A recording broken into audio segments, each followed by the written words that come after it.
Hey everybody, so here we are. We're at our second week of doing these family devotionals. As you can see, I'm in a new setup, so we're going to keep trying it and see how it goes. Jesus claims to be God.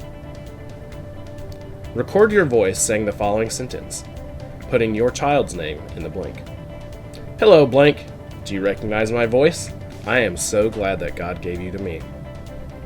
If you really want to make this fun, have another person your children don't know record the same message to before your own. Ask them if they know whose voice is in the first recording. Then move on to the recording of your own voice. Say, this week we will learn how all those in the family of God will be able to recognize the voice of the Lord.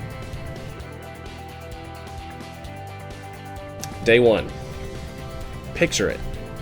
During World War I, both the Allies and Germany used radios and telephones to communicate in war zones. To keep the enemy from understanding what was said, the Allies used secret codes.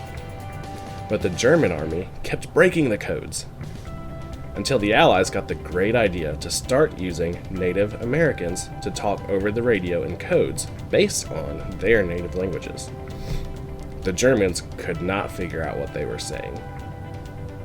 During the Second World War's largest invasion, D-Day, Native Americans were used, again, to confuse the Germans.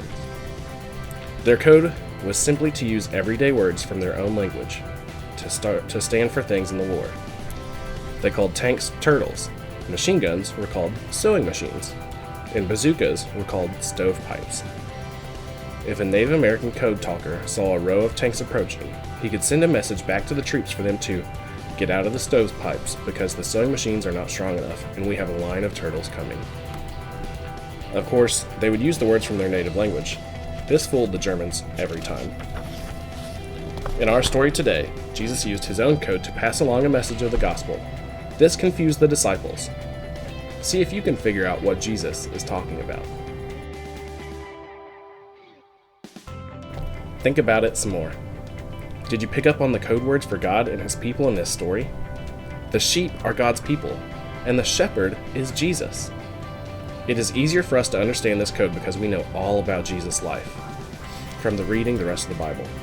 Once you know the meaning of the code words, the picture of God as a shepherd in the code helps us to understand how God cares for us.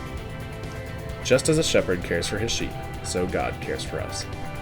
The people of Jesus' day knew all about shepherds and sheep, so that made it easier for them to remember and to teach others. But for the enemies of God, those who refused to believe, the code sounded like foolishness. Talk about it.